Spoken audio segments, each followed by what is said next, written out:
Assalamualaikum warahmatullahi wabarakatuh. Selamat datang di channel Fikih Aliyah. Dalam video kali ini kita akan membahas tentang kaidah amr atau kata perintah dalam Al-Quran.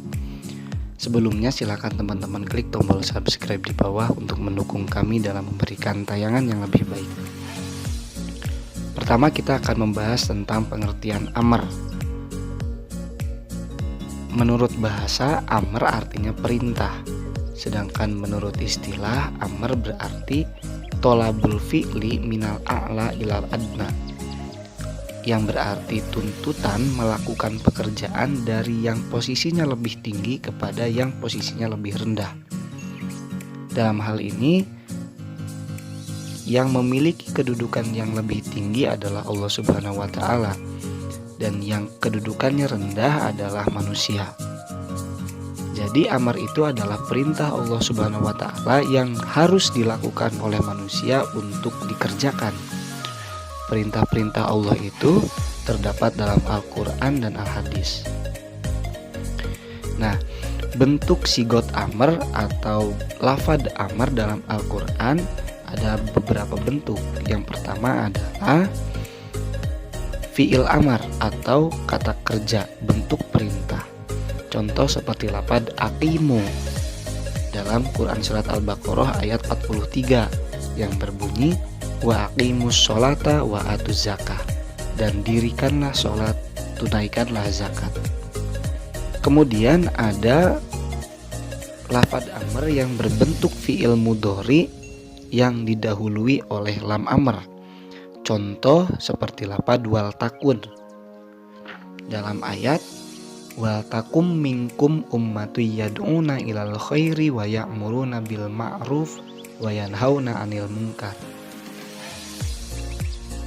Dan hendaklah ada di antara kamu segolongan umat yang menyeru kepada kebajikan, menyuruh kepada yang ma'ruf, dan mencegah dari yang munkar. Ketiga, lafad amr itu berupa isim fi'il amar. Contoh seperti lafad alaikum anfusakum pada firman Allah Subhanahu wa Ta'ala yang berbunyi ya ayyuhalladzina amanu alaikum anfusakum la yadurrukum man dhalla idza tadaitum. Hai orang-orang yang beriman, jagalah dirimu, tiadalah orang yang sesat itu akan memberi madorot kepadamu apabila kamu telah mendapatkan petunjuk. Kemudian lafad amr itu berupa masdar pengganti fi'il. Contoh seperti lafad ihsana dalam firman Allah Subhanahu wa Ta'ala wabil walidaini ihsana, dan berbuat baiklah pada ibu dan bapakmu dengan sebaik-baiknya. Kemudian ada lafad amr yang berbentuk kalam khobar atau kalimat yang bermakna berita. Contoh seperti lafad wal mutallaqatu yatarabbasna bi anfusihinna salasata quru. Wanita-wanita yang ditalak hendaklah menahan diri atau menunggu untuk menikah lagi selama 3 kali suci atau 3 kali haid. Yang terakhir, lafad amr itu berupa lafad-lafad yang bermakna perintah seperti lafad farodo, wajaba, kodo, kutiba, dan amaro. Contoh seperti ayat tentang puasa ya ayyuhalladzina amanu kutiba alaikumusyamu kama kutiba alal ladzina min qablikum la'allakum tattaqun. Itu adalah lafad-lafad yang digunakan dalam Al-Quran untuk menunjukkan adanya sebuah perintah. Kita masuk dalam kaidah amr. Kaidah amr yaitu ketentuan-ketentuan yang dipakai para mujtahid dalam mengistinbatkan hukum.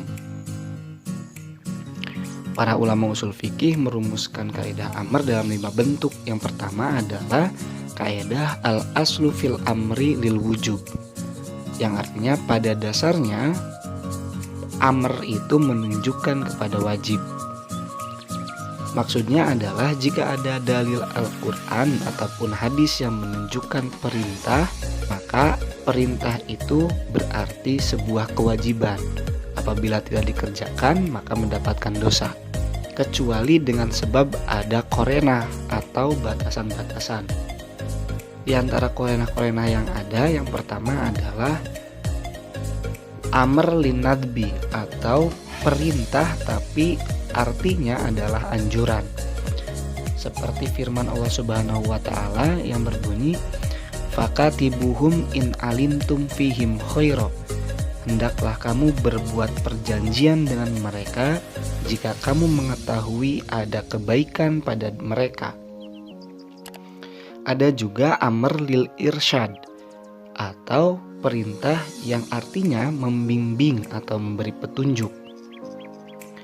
Seperti ayat Al-Qur'an yang berbunyi, "Ya ayyuhalladzina amanu idza tadayantum bidainin ila ajalin musamma faktubuh." Hai orang-orang yang beriman, apabila kamu bermuamalah tidak secara tunai, hendaklah kamu menuliskannya jika kamu mengetahui ada kebaikan kepada mereka. Ada perbedaan antara amr lil irsyad dengan amr linadbi. Apabila amrnya linadbi atau sunnah, anjuran, maka diharapkan dengan perintah itu akan mendapatkan pahala di akhirat. Sedangkan apabila amrnya lil irsyad atau sebuah petunjuk saja, maka itu diharapkan untuk kemaslahatan dunia. Kemudian ada amr lil ibahah, perintah tapi artinya hanya kebolehan. Boleh dikerjakan dan boleh ditinggalkan. Seperti ayat wakulu washrobu hatta yatabayyana lakumul khaytul abyadu minal khaytil aswadi minal fajr. Dan makan minumlah hingga terang bagimu benang putih dari benang hitam, yaitu fajar.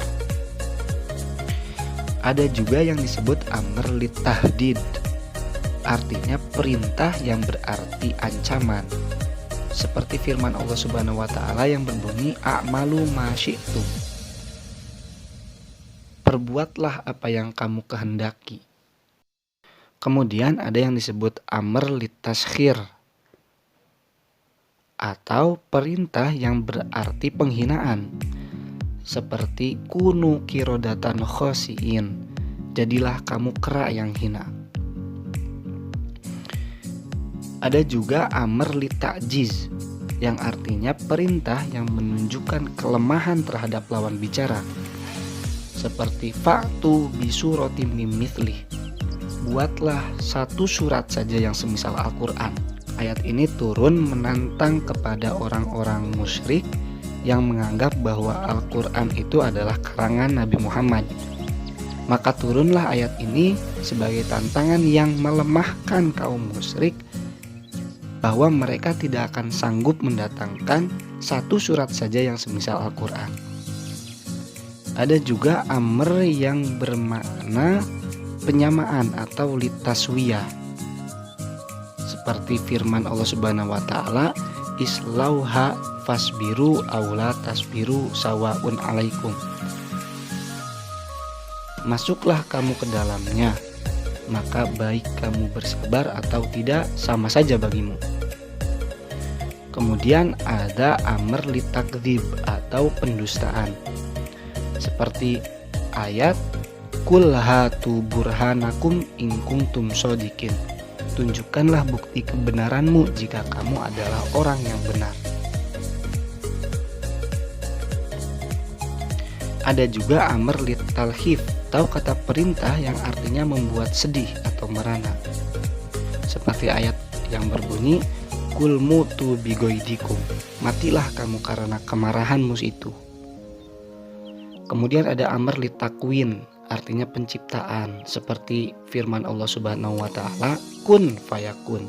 Jadilah maka terjadilah ia. Ada amr litafwid yang artinya perintah yang berarti penyerahan. Seperti faqdi ma anta qadi, maka putuskanlah apa yang hendak kamu putuskan.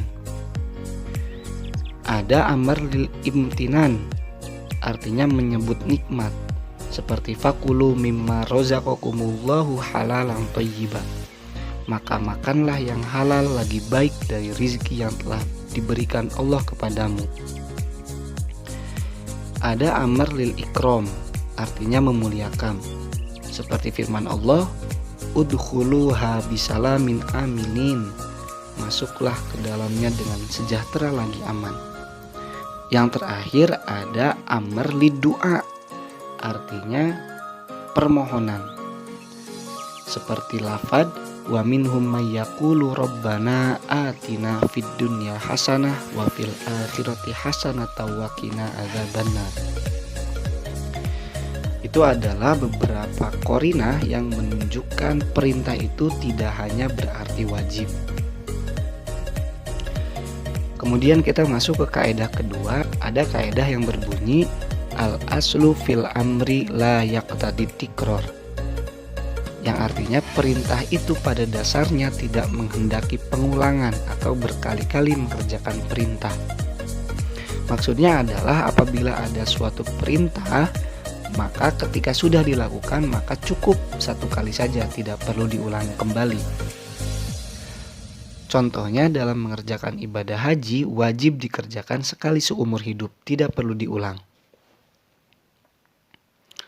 Namun kaidah ini tidak dapat dipergunakan dalam semua kewajiban. Perlu melihat ilat, sifat, dan syarat. Maka sebuah perintah harus selalu memperhatikan adanya ilat atau sebab hukum, sifat, dan syarat yang menyertai perintah itu. Hal ini berkaitan dengan kaidah lain yang berbunyi al-hukmu yadurru ma'a illatihi wujudan wa adaman. Hukum itu berlaku berdasarkan ada atau tidaknya ilat hukum atau sebab hukum. Kemudian kaidah ketiga ada yang berbunyi al-aslu fil amri la yaqtadil fawra. Perintah itu pada dasarnya tidak menunjukkan kepada kesegeraan. Maksudnya ketika ada perintah, maka kita tidak dituntut untuk segera melakukan perintah itu. Sebab melaksanakan perintah tidak terletak pada kesegeraannya, namun terletak pada kesempurnaan dan kesiapan untuk melakukannya. Contoh seperti perintah untuk melaksanakan ibadah haji, kita tidak harus segera dilaksanakan, namun menunggu kemampuan dan kesanggupan seseorang untuk melaksanakan ibadah haji itu. Kaidah keempat berbunyi al-amru bisyai'in amrun biwasailihi. Berarti perintah terhadap sesuatu perbuatan adalah perintah juga terhadap perantaranya atau wasilahnya. Maksud kaidah ini adalah bahwa hukum perantara atau wasilah sama dengan hukum apa yang diperintahkan itu. Contoh, kita diperintah untuk melaksanakan sholat, tapi sholat kita tidak sah kalau tidak berwudu, maka wudu itu menjadi wajib hukumnya. Sebagaimana sebuah kaidah yang berbunyi ma la yatimul wajib illa bihi fahuwa wajib. Sesuatu yang tidak sempurna sebuah kewajiban tanpa sesuatu itu, maka sesuatu itu menjadi wajib adanya. Kaidah terakhir yang kelima adalah al-amru ba'dan nahi yufidul ibahah. Adanya perintah setelah terjadinya larangan, maka itu menunjukkan kebolehan. Contoh seperti perintah ziarah kubur, yang mana sebelumnya ziarah kubur itu dilarang oleh Rasulullah. Maka setelah dilarang, Rasul memerintahkan para sahabatnya untuk berziarah kubur, maka hukum ziarah kubur itu boleh atau ibahah. Demikian video kali ini tentang kaidah amar, semoga bermanfaat.